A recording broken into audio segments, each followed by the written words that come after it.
네, 귀하고 내려온 찬양 감사드립니다. 할렐루야. 거룩한 주일 아침입니다. 성령 하나님께서 오늘도 우리와 동행하시며 새 힘과 새 능력으로 우리의 삶을 인도해 주실 줄로 믿습니다. 무더워지고 또 북해지수가 높아지는 여름이 되었지만 우리의 마음은 성령 안에서 평화롭고 은혜롭고 감사가 넘치는 여러분의 삶이 될 수 있기를 바랍니다. 부활하신 예수님을 만난 사람들은 예수님께서 승천하시면서 약속하여 주신 성령을 기다리며 함께 모여서 전심으로 기도했습니다. 그러던 중에 드디어 오순절 날에 하나님께서 약속하신 성령이 충만히 임하는 놀라운 경험을 하였습니다. 이렇게 성령 받은 사람들이 함께 자발적으로 모여서 교회가 시작되었습니다. 사도행전 2장을 보면 이들의 출신은 다양했습니다. 말과 문화, 사회적인 지위, 성별, 나이 다 각각이었습니다. 그런데 그들이 하나가 되었습니다. 각기 다른 모습의 사람들이 하나가 되는 것은 사실 쉽지 않습니다. 작가 마크 트웨인은 이런 말을 했습니다. 나는 개와 고양이를 한 우리에 넣어 보았다. 그들은 바로 적응하고 어울렸다. 이번에는 새와 돼지와 염소를 한 우리에 넣어 보았다. 그들도 얼마간의 적응 기간을 거치고서는 친구가 되었다.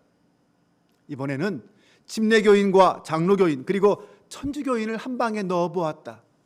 그들은 바로 싸움을 시작하더니 시간이 흐를수록 더욱 격렬하게 싸웠다. 무슨 말입니까? 사람은 정말 하나 되기 힘들다. 아니, 어쩌면 교인들이 더 하나 되기가 힘들다라는 말입니다. 그런데 그렇게 다양한 사람들이 함께 모였는데 하나가 되게 하는 능력이 있습니다. 그것은 바로 성령이십니다. 그들은 예수 그리스도의 보혈의 복음을 믿는 사람들이었습니다. 그들에게 성령이 임하자 교회가 탄생되었습니다. 초대교회는 주로 이 가정에서부터 시작되었습니다. 고린도 교회는 아굴라와 브리스길라의 집에서 시작되었고 빌립보 교회는 루디아의 집에서 시작되었습니다. 초대 예루살렘 교회는 마가의 어머니인 이 마리아의 집 그 다락방에서부터 시작되었습니다. 가정에서 시작된 교회는 서로 가족이 되었습니다. 가족은 사랑하기에 함께 모여 사는 공동체입니다. 사도행전의 교회는 성전이나 집에서 그래서 열심히 모였습니다. 예배하기 위해서 모였고 그들은 떡을 떼기 위해서도 모였습니다. 아름다운 교회는 얼마나 대단한 일을 하는 교회, 그런 교회가 아니라 모이기만 해도 행복한 교회, 그런 교회가 진짜 아름다운 교회입니다. 성도들이 모여서 하는 가장 아름다운 일은 그래서 교제입니다. 코이노니아라고 부릅니다. 교제란 성도들이 함께 동참하고 경험하는 시간을 말합니다. 그리스도인들은 서로 배려하고 서로 사랑을 가지고 모든 것을 함께 나누는 삶의 방식을 가지고 있습니다. 이것이 그리스도인들의 코이노니아입니다. 이것은 초대 기독교 공동체의 특징이기도 했습니다. 서로 물건을 통용하고 서로 소유를 나누는 것, 서로 떡을 떼고 하나님을 찬양하는 것이 그들의 삶의 방식이었습니다. 예수를 믿는 자들은 이렇게 모든 것을 함께 공유했습니다. 이것이 성령 공동체의 한 표징입니다. 성령 공동체의 첫 번째 코이노니아는 이 식탁의 교제였습니다. 이스라엘 백성들에게 잔치는 간단한 식사로부터 시작해서 궁중 연회에 이르기까지 교제의 보편적인 기능을 담당해 왔습니다. 친구나 가족들이 함께 모여서 빵과 떡 혹은 고기와 음료들을 먹는 행위는 우정을 나누는 가장 좋은 방법이었습니다. 이 식탁의 교제는 단순히 음식만을 먹는 시간이 아니었습니다. 이 초대교회 성도들은 식탁에서 함께 교제하면서 서로의 삶을 나누고 가슴 속에 있는 이야기를 나누었습니다. 사도행전 2장 42절에 보면 서로 교제하며 떡을 떼며 라고 말합니다. 서로 함께 교제하기 위해서 있어야 할 가장 중요한 요소 가운데 하나가 서로 떡을 떼는 것입니다. 우리나라 문화도 반가운 사람들을 만나면 무슨 말부터 먼저 합니까? 식사 한번 합시다. 차 한잔 합시다 라고 인사를 합니다. 우리의 인사 문화에는 언제나 이 먹는 것과 관계되어 있는 말들이 많습니다. 우리나라 사람들은 함께 먹을 때 정이 붙는다라고까지 말합니다. 음식을 먹으면서 서로의 속마음도 내어놓고 이야기하고 깊은 이야기가 오고 간다는 것입니다. 예수 믿지 않는 사람들 중에 술을 마셔야 마음속에 있는 이야기를 할 수 있다라고 말하기도 합니다. 세계에서 가장 유명한 한국 과자 중에 하나가 이 초코파이입니다. 거기에는 초코파이라고만 쓰여 있지 않아요. 뭐라고 쓰여 있죠? 정이라는 말이 쓰여져 있습니다. 네, 정이 오고 가야 대화도 잘 되고 잘 안 될 것 같은 이야기도 된다라는 것입니다. 이렇게 초대교회 성도들이 모이면 서로 같이 그들은 음식을 나누어 먹었습니다. 서로 교제하면서 떡과 잔이 빠지지 않았습니다. 여기서 이 떡과 잔은 성만찬만을 의미하지 않습니다. 예찬도 의미합니다. 물론 성도의 교제가 가장 극적으로 나타나는 것은 성만찬입니다. 이 성만찬은 교제와 나눔의 극치를 보여줍니다. 무엇보다 하나님과 성도들 간의 교제와 또 성도와 성도들 간의 교제를 나타내는 것, 이것이 성만찬입니다. 그래서 성만찬을 향하여 눈에 보이는 말씀이요 함께 나누어 먹는 말씀이다 이렇게 말합니다. 주님께서 잡히시던 날에 제자들과 함께 만찬을 나누셨습니다. 그 잔에는 아마 떡과 포도주가 있었고 몇 가지 음식도 있었을 것입니다. 어느 정도 음식을 먹고 나서 주님께서 잔을 드시더니 한 사람 한 사람에게 나누어 주시면서 이것은 나의 피 곧 언약의 피다라고 말씀하셨습니다. 이 성만찬은 만찬 중에 베풀어졌습니다. 그래서 이것을 본받아 초대교회 성도들은 예배를 모일 때마다 함께 식사 교제를 나누었고 그 속에서 성만찬을 나누었습니다. 당시 교인들은 이 주님의 은혜를 생각하면서 함께 떡을 떼고 교제하며 은혜를 나누었습니다. 교회는 언제나 이렇게 식탁 교제하는 공동체의 경험이 필요합니다. 그래서 우리 교회도 매주 주일 예배 후에는 함께 식당에서 식탁의 교제를 나누고 있습니다. 코로나가 있는 동안 2년 동안 식당 문을 열지 못해서 공동 식사를 하지 못했는데 얼마나 아쉽고 속상했는지 모릅니다. 그래도 지난 5월부터 다시 시작할 수 있어서 얼마나 감사한지 또한 모릅니다. 예배 후에 335 성도들이 모여서 함께 나누고 교제함이 얼마나 큰 은혜입니까? 예배를 중단하고 식당의 문을 닫고 나서야 그것이 얼마나 소중한 은혜였는지 깨달았다고 하는 성도들이 참 많았습니다. 일부 예배 드리시는 분은 어쩌면 식사하기 좀 어려우실 수도 있지만 가급적 교회에서 함께 식탁의 교제를 나누고 함께 은혜를 나누고 성도 간의 아름다운 코이노니아를 할 수 있기를 부탁드립니다. 특별히 다음 주에는 제27회 전교인 운동회가 있습니다. 아주 교제하자라고 작정하고 모든 성도들이 함께 모여서 사귐을 나누고 함께 먹고 마시는 시간이 운동회 아닙니까? 무려 4년 만에 열리는 이 운동회가 정말 얼마나 기다려지고 기대가 되는지 모릅니다. 저는 정말 마음에 저도 모르게 흥분이 올라옵니다. 저만 그런가요? 여러분들은 안 그렇습니까? 내가 무엇 기대해서가 아니라 전교인이 함께 북적거리면서 함께 몸을 부딪히면서 소리도 지르고 웃고 게임도 하면서 만난 식사도 나누는 것이 얼마나 즐겁고 행복한 일입니까? 바라기는 다음 주일에 여기 계신 모든 분들이 함께 운동장에 모여서 그리스도 안에서 성령 안에서 아름다운 영적 교제를 나눌 수 있기를 주님의 이름으로 축원합니다. 아멘. 우리 일부 예배 참석하시는 분들도 다음 주에는 꼭 함께 운동장에서 만났으면 좋겠습니다. 성령이 역사하시는 교회에는 이 말씀의 역사와 함께 이 관계의 역사가 일어납니다. 관계의 역사에서 가장 우선인 것은 함께 먹는 것입니다. 여러분 속회나 선교회 모임을 할 때는 항상 함께 먹는 것이 있었으면 좋겠습니다. 네, 함께 물도 마시고 차도 마시는 것도 먹는 것입니다. 꼭 식탁을 베풀어서만 먹는 것은 아닐 것입니다. 특히 우리 선교회 야유회를 교회에서 지원한다고 했는데 아직 야유회를 가지 못한 선교회 있다면 빨리 준비해서 함께 갈 수 있기를 바랍니다. 지난 2년 넘게 끊어져 있었던 성도 간의 아름다운 영적 교제가 다시 활성화되고 다시 모이기에 힘쓰고 서로 사랑을 나누는 그러한 속회와 선교회가 될 수 있기를 바랍니다.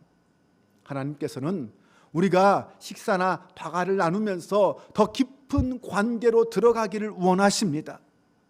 서먹한 사람들이 있다면 그들을 가정으로 초대해서 함께 음식을 나눈다면 그 서먹한 관계가 회복될 수 있을 것입니다.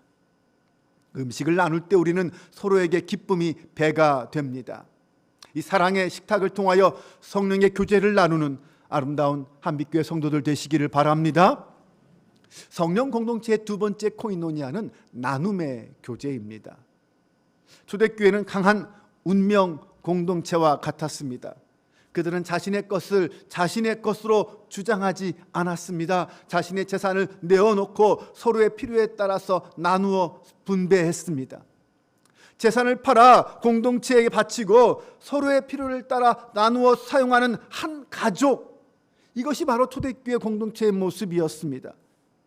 공동생활 속에서 서로 고난을 극복하고 이겨내는 것은 이렇게 서로 함께 물질을 공유할 때 가능할 수 있습니다. 물질을 나누어 쓰면서 우리는 서로 하나다라는 의식을 갖게 되는 것입니다. 그들은 자신의 재산을 기꺼이 나눔으로써 기뻐했습니다. 초대교회에서 물질을 나누는 교제는 이렇게 성도를 서로 하나로 묶어주는 큰 힘이 될 수 있었습니다. 보통 사람들에게는 욕심이라는 게 있습니다. 저나 여러분이나 우리는 기본적인 욕심을 가지고 있습니다. 그런데 그 욕심이 어쩌면 우리 내면에 가장 큰 우리 인생의 신앙을 가로막는 적이 될 수 있습니다. 오늘날 이 대한민국에서 부동산 문제는 가장 큰 문제입니다. 그래서 젊은이나 노인이나 할 것 없이 영끌이라도 해서 부동산을 사려고 하고 주식에 투자하려고 합니다. 어떤 경우에는 그런 사람들 욕하면서도 자신이 따라하기도 합니다. 그것은 부인할 수 없는 내면의 욕심이 우리 안에 있다라는 것입니다. 그런데 성령이 임하자 초대교회 성도들 속에 그 욕심이 사라졌습니다. 성령을 받으면 삶의 주인이 달라지기 때문입니다. 우리 안에 성령이 들어오시면 우리의 주인은 성령이 됩니다. 성령이 주인 되시면 모든 것이 내 것이 아니고 하나님의 것임을 깨닫게 됩니다. 나의 시간, 나의 재능, 나의 건강, 나의 미래, 그 모든 것이 다 하나님의 것이 됩니다. 지금까지는 내 것이라고 생각하고 내 마음대로 사용했다면 이제는 그렇게 할 수 없습니다. 모든 것이 다 하나님의 것이기 때문입니다. 그래서 우리는 물질을 나누고 사랑을 나누어 주고 복음을 나누어 줍니다. 물질을 나누어 주는 것을 구제라고 한다면 사랑을 나누어 주는 것을 전도라고 할 수 있고 복음을 나누어 주는 것을 선교라고 할 수 있을 것입니다. 사도행전의 교회는 바로 이렇게 나누는 공동체였습니다. 한국 교회의 70%가 미자립 교회입니다. 이렇게 열악한 교회들을 돕고 살려야 합니다. 우리는 선교사도 파송해야 하고 선교를 도와야 합니다. 우리 어려운 이웃들도 도와야 합니다. 이 지구상에는 매일 3만 7천 명의 어린이들이 굶어 죽어가고 있다고 합니다.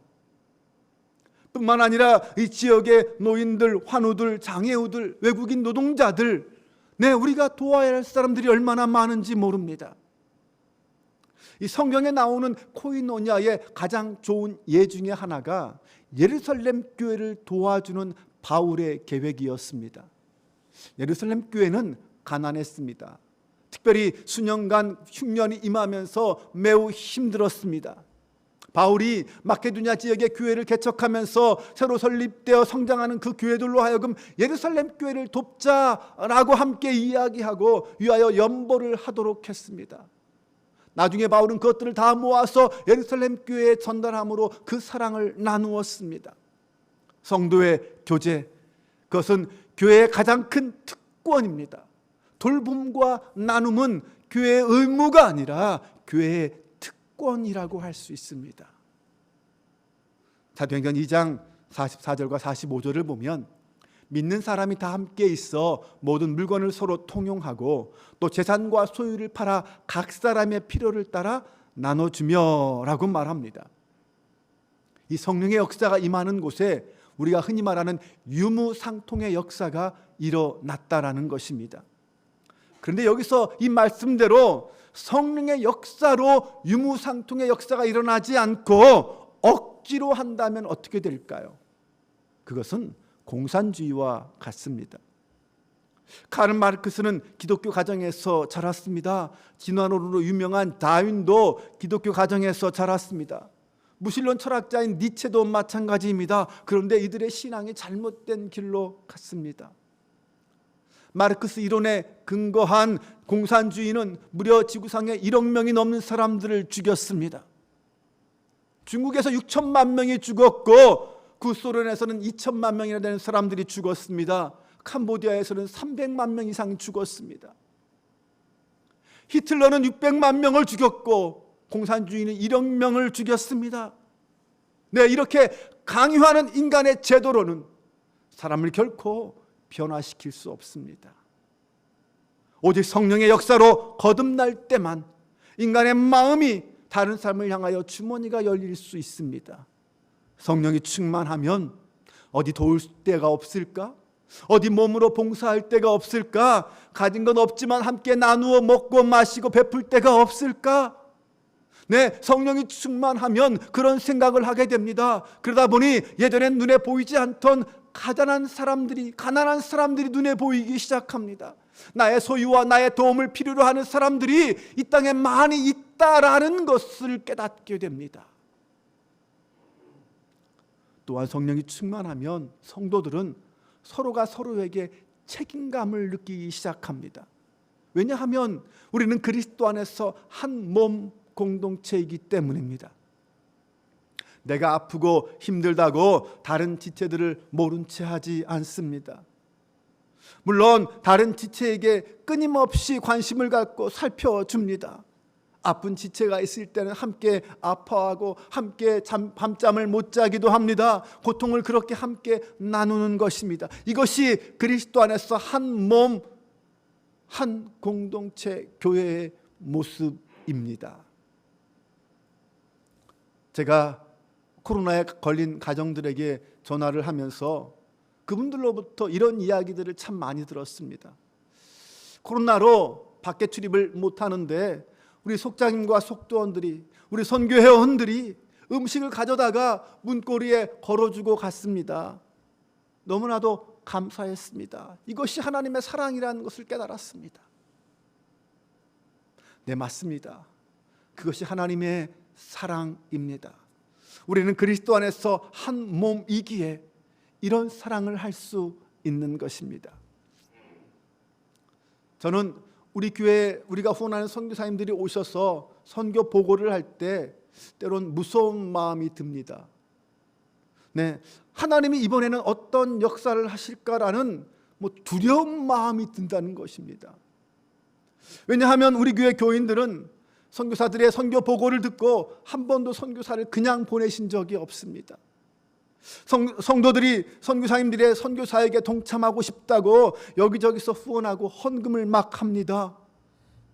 어떤 때는 정말 성령께서 역사하시고 일하시는 것이 무섭다라는 생각이 들 정도입니다. 전혀 생각하지 못했던 일들이 이루어지고 선교사님들의 그 놀라운 기도 제목들이 막 역사하고 이루어지는 것을 보기 때문입니다. 선교사님들도 깜짝 놀라십니다. 어떤 선교사님이 선교지로 돌아가시면서 저에게 이렇게 전화했습니다. 이렇게 고백했어요. 목사님, 정말 저는 무섭습니다. 하나님이 왜 저를 이렇게 사용하시는지, 이렇게 행하시는지 두렵습니다. 제가 정말 흔들리지 않고 끝까지 신실하게 사역할 수 있도록 저를 위해 기도해 주십시오. 이렇게 고백하는 선교사도 있었습니다. 또 어떤 성도님은 수십 년 동안 받지 못했던 빚을 받았다고 거의 잊고 있었는데 빚을 받았다고 감사해서 선교와 구제를 위해서 헌금하기도 하셨습니다. 이런 사랑과 헌신이 누가 강요한다고 할 수 있는 것들입니까? 아닙니다. 이런 자발적인 헌신은 성령께서 우리 마음에 주시는 감동으로만 가능한 일들입니다. 초대교회에는 바로 그런 현장들이 있었습니다. 어떤 사람은 자기 재산을 팔아 사도들 앞에 바쳤습니다. 그런데 아나니아와 삽비라는 자신의 재산의 절반을 바쳤지만 안타깝게도 그 자리에서 직사하지 않았습니까? 그들은 성령을 속였고 흉내만 내다가 심판을 받았습니다. 이렇게 성령의 감동으로 하지 아니한 것은 이런 결과를 가져옵니다. 인간의 시기심과 욕심으로 한 것은 이런 결과를 가져올 수 있습니다. 그러나 우리는 성령의 감동으로 서로 나눌 수 있다고 믿습니다. 그렇게 될 수 있기를 기대합니다. 다음 주 운동회를 통하여 여러분들도 서로 사랑을 나누고 음식도 과일도 시간도 함께 마음껏 나눌 수 있는 성도들이 될 수 있기를 바랍니다. 성령의 공동체의 세 번째 코이노니아는 기도의 교제입니다. 성도 간의 교제의 본질은 성령을 통해서 그리스도 안에서 그리스도와 성도 그리고 성도와 성도 간에 이루어지는 영적 교제를 말합니다. 이 신비로운 성령의 연결을 통하여 교회는 그리스도와 한 몸을 이룰 수 있고 하나됨을 이루게 됩니다. 초대교회의 교제는 음식을 나누고 물질을 함께 공유하는 것에 그치지 않았습니다. 성령을 통하여 그들은 깊은 영적 교제의 자리까지 들어갔습니다. 영적 지도자였던 사도들로부터 말씀의 가르침을 받았고 성찬을 통하여 구원의 확신을 갖고 서로 그리스도 안에서 한 몸임을 확인하고 그들은 함께 뜨겁게 기도했습니다. 초대교회 성도들의 교제는 단순한 인간적인 친교가 아니라 성령 안에서 그리스도와 한 몸임을 확인하였고 함께 하나님을 찬미하며 함께 찬양하고 기도했습니다. 함께 말씀을 나누는 신앙적이고 영적인 단계까지 그들은 나아갔습니다. 서로가 서로를 말씀으로 기도로 양육하며 세워 나간 공동체가 바로 교회 공동체였습니다. 그들은 오직 기도하기에 힘썼다라고 말합니다. 그들은 함께 기도했습니다. 음식을 먹으며 함께 한 일은 기도와 찬미였습니다. 기도와 찬미는 혼자 하는 게 아닙니다. 함께 교제하며 이루어지는 것입니다. 물론 기도가 혼자 할 수도 있지만 함께 하면 거기에 더 큰 힘과 능력과 역사가 나타납니다. 그래서 기도는 동역입니다. 함께 하는 것입니다. 주님께서는 서로를 위하여 기도하라고 말씀하십니다. 그래서 우리는 함께 모여서 기도합니다. 우리가 함께 모여 기도해야 될 기도의 제목들, 우리가 기도해 주어야 할 기도의 대상자들이 얼마나 많은지 모릅니다. 약한 형제와 아픈 형제들을 위해서, 상처받은 영혼들의 회복을 위해서 우리는 기도해야 합니다. 우리가 함께 모여 기도할 때 그곳에 성령 하나님의 역사가 일어나게 됨을 믿으시기 바랍니다. 우리가 함께 모여서 기도할 수 있는 시간은 언제입니까? 교회에서 공식적으로 모이는 시간인 새벽 기도와 금요 기도회입니다. 특별히 금요 기도회는 같은 기도의 제목을 가지고 중보 기도할 수 있는 시간입니다. 우리가 교회에서 모여 함께 기도할 때 어떤 것을 기도할까요? 우리는 이런 기도를 드려야 합니다. 주님, 이 교회를 통하여 병든 자가 일어나게 하여 주옵소서. 상처받은 자들이 치유받게 하여 주옵소서. 이곳에서 하나님의 역사가 일어나게 하여 주옵소서. 우리의 가정마다 하나님의 놀라운 역사를 체험하게 하여 주옵소서. 우리는 이렇게 기도해야 하지 않겠습니까? 이런 기대를 가지고 함께 모이고 함께 기도할 때 성도들도 행복하고 목회자도 행복합니다. 성령의 역사가 있을 때 이런 아름다운 관계의 역사가 일어남을 믿으시기 바랍니다. 이렇게 식탁의 교제와 나눔의 교제 그리고 기도의 교제를 통해서 하나된 성령 공동체는 어떤 모습일까요? 46절에서 47절 말씀을 보면 날마다 마음을 같이하여 성전에 모이기를 힘쓰고 집에서 떡을 떼며 기쁨과 순전한 마음으로 음식을 먹고 하나님을 찬미하며 또 온 백성에게 칭송을 받으니 주께서 구원받는 사람을 날마다 더하게 하시니라. 먼저 이들은 함께 모이기에 힘썼습니다. 함께 먹고 나누고 기도하기 위해서는 일단 함께 모여야 합니다. 그들은 같은 마음으로 그리스도 안에서 함께 먹고 나누고 기도하기 위해서 모였습니다. 성령께서는 하나님의 백성들이 함께 모여 예배할 때 그 가운데 역사하십니다. 예배는 하나님을 사랑하는 사람들이 함께 모여서 하나님을 높이고 경배하는 시간입니다. 그러니 하나님께서 그 시간 함께하지 않을 수 있겠습니까? 또한 초대교회 성도들은 모두 기쁨에 넘쳤다고 했습니다. 그런데 그 기쁨은 소유로 인한 기쁨이 아니었습니다. 네, 부귀영화를 누려서 기뻐하는 것이 아니었습니다. 오직 하나님께 구원받은 그 기쁨, 그리고 구원받은 하나님의 백성들이 함께 모여 찬양하고 예배할 때 누리는 그 기쁨을 말합니다. 영원한 하나님 나라에 대한 약속, 그것 때문에 누리는 기쁨을 이야기합니다. 사랑하는 여러분, 교회는 그 기쁨이 넘쳐야 합니다. 그래야 행복할 수 있습니다. 그래서 성령 충만한 교회는 기쁨과 행복이 넘칩니다. 무엇보다 우리는 구원받은 그 기쁨 하나만으로도 충분하고 만족할 수 있습니다.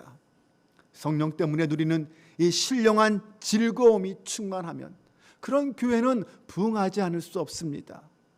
우리 기독교는 슬픔의 종교가 아니라 기쁨의 종교입니다. 하나님께서 우리를 죄에서 구원하시고 영생을 주셨다는 그 복음, 그것이 복음입니다. 그래서 복음은 기쁨의 소식입니다. 우리에게 그 복음의 기쁨을 빼앗아갈 그 어떤 사람도 없습니다. 존재하지도 않습니다. 여러분, 오늘 여러분에게는 바로 이 기쁨이 충만하십니까? 만약 기쁨을 잃어버렸다면 그것은 구원의 기쁨을 잃어버린 것입니다. 구원의 기쁨을 잃어버리고 세상 것을 잃어버린 슬픔이 그 자리를 차지하고 있기 때문입니다. 하나님이 아닌 다른 것에 마음을 빼앗기고 그 빈자리 때문에 슬퍼하고 억울하고 답답해하고 고통해하는 것입니다. 구원의 기쁨을 다시 회복할 수 있기를 바랍니다. 성령 하나님께서 우리 안에 충만하시기를 간구하십시오. 그때 우리는 구원의 기쁨을 누리며 하나님으로 인하여 기뻐하고 하나님으로 인하여 용서하고 하나님으로 인하여 사랑할 수 있습니다. 그 모든 역사가 가능하게 하시는 분은 바로 성령님이십니다. 초대교회는 그 성령의 인도하심과 충만하심 속에서 함께 모이기에 힘썼고 함께 예배하고 함께 기뻐했습니다. 얼마 전에 세상을 떠난 하나님 곁으로 간 고 이어령 교수는 이런 말을 했습니다. 뜨는 것과 나는 것은 다르다. 뜨는 것은 바람에 의하여 뜨는 것, 움직이는 것입니다. 외부적인 힘에 의해 움직이는 것을 뜬다라고 말합니다. 그러나 나는 것은 자기의 힘이 있어야 합니다. 자기 엔진이 작동해서 속에서부터 힘을 받아서 스스로 움직여야 뜰 수 있습니다. 날 수 있습니다. 그런데 날지 못하면 뜨기만을 기다려야 합니다. 어쩌다 뜰 때도 있지만 뜨기만 한 것은 언젠가는 떨어지게 되어 있습니다. 여러분, 어떻게 해야 날 수 있습니까? 내 안에 성령이라는 엔진이 붉게 타올라야, 그 성령이 충만해야, 성령의 역사가 일어나야 우리는 하나님을 향하여 날아갈 수 있습니다. 성령의 도우심이 필요합니다. 성령으로 충만할 때 우리는 하나님과의 교제가 충만해지고 친밀해지고 성도 간의 사랑의 교제도 친밀해질 수 있습니다. 나의 의지가 아닌 내 안에 성령의 다스리심 가운데 있을 때 우리는 하나님의 영에 충만할 수 있습니다. 내 의지가 아닌 그 성령의 다스리심 가운데 있는 사귐이 오늘 저와 여러분 가운데 함께 할 수 있기를 바랍니다. 이미 성령은 믿는 우리 안에 계십니다. 성령의 도우심을 구하며 성령께 내 삶의 주인의 자리를 내어 놓는 성도가 되시기를 바랍니다. 무엇보다 우리 한빛교회가 성령 충만한 교회가 되도록 함께 기도하고 헌신하는 저와 여러분 모두가 될 수 있기를 주님의 이름으로 축원합니다.